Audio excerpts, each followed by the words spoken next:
People often ask Annie and I why we are so committed to the practice of self-portraiture.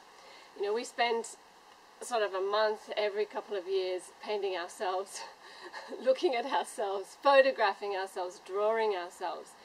And I wanted to sort of talk about that idea with using this portrait. This is not a portrait of myself. Can you tell that?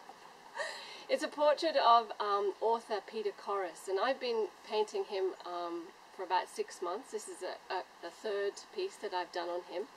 I actually asked him whether he would mind me painting him. So it wasn't as if I was commissioned to paint his portrait.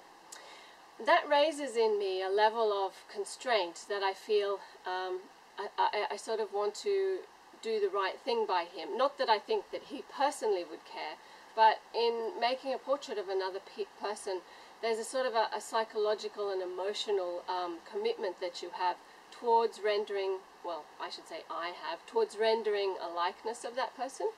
I think this piece is quite successful on that basis, but I've come to a point with the piece where I can't go any further, and I think it's partly because of my emotional fear, maybe, my fear at making him in some way vulgar.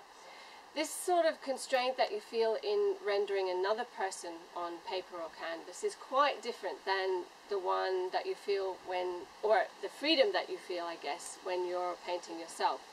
It actually affects the way your hand works, it affects what you see, it affects the actual mark that you make on the paper.